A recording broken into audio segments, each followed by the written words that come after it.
Abasiraamu bakedde kuba takbir nga beteekedde okusala ku muzikiti wa Diniya Kabowa. Okusala kuteekeddwa mu kibangirizi ekyanunudde okuva eri kampuni y'ebizigo eya Movit. Okulembeddwamu Sheikh Sulaiman Matovu akubiriza abasiraamu okusigala nga beeyisa bulungi n'okusiba ennaku za sitati. Tusadde Idi ewedde abantu bwene musanyuke naye musanyukire nga mukuuma ensalo za Allah.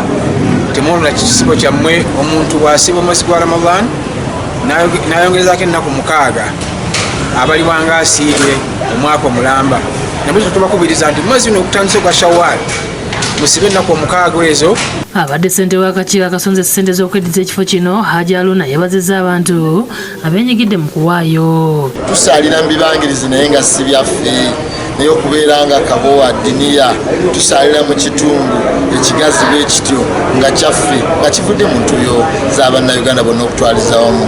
Twebaza TV Bukedde amaanyi geetaddeyo. Twogeragera okwebaza Prince Kalifani, nenzijako Imam Kasozi, nenzijako Sheikh Abdulwali akulira mu Kisenyi. Ye Sheikh Abutwayo Kinobe okuva e Butambala akulembedde mu kutuba ya swala ya Idi e Masajja abasiraamu ku mizikiti egy'enjawulo gye bakungaanidde okusala Idi. Akubiriza abasiraamu okusaba Allah akkirize ekisiibo kyabwe era yanukula edduwa zaabwe. Kino kyekutandisa olwaleero Katonda akibateekere mu bbanga akibawandiikira ku mizaala y'emirimu gyammwe ku lunaku lw'enkomerero mukinyweze nnyo.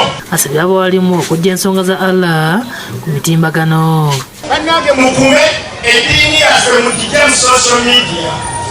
Ffe bwe twali tuwangaala temwalabanga Yusufu nga tukubagana empawa naye abawalimu abakyala bakuse ennaku zino eddiini yaffe mugitadde mu social media mukayanira Zakatul Fitr.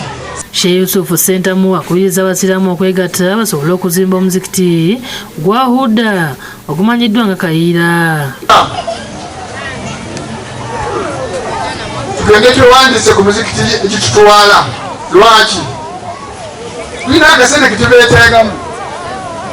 Ekitone gye twagala abantu 5 naye nga twandyagadde 100. Ide egenda okutuuka nga mutuwadde 10,200. Ku muzikiti gwa Nankingezana okusala kulembeddwamu Sheikh Sulaiman Walusimbi ng'onasabye gavumenti okomya okubalaatira mu nsonga y'ebbeeyi y'ebintu ng'eno obwavu bwongera okuyonka bannayuganda obutaaba. Abantu baagala ku bintu abantu batuseera ebintu babiseera abantu beekalakasa nebagati tebabiseera tebuleke byeero nga bwe biri nyanda wulire babimajja erubaga nga sipiika agamba birina kubanga bwe bitambula era omusango gwasingamu mungi. Yannyamidde olw'ebintu bannayuganda mwe baali bajja ensimbi okubanga byayebwa bamusiga nsimbi. Nabbi n'avaamu amaziga naye tekugenda kuba lutyanga n'obuyinzibwa kwebyo byabakwasibwa. Tugende Allah aladdala Allah ensi tugenda kukivaako. Okusala kwetabye ku bannabyabufuzi ab'enjawulo okubadde kikozesa jja lya beene bakansala n'abalala.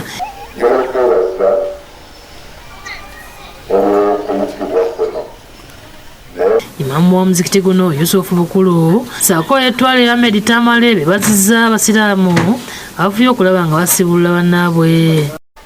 Beebazza abantu bonna abasobodde okutukwatirako ekitambuza omwezi gwa Ramadan nekirategabula. Beebaza nnyo famire ya Mahadi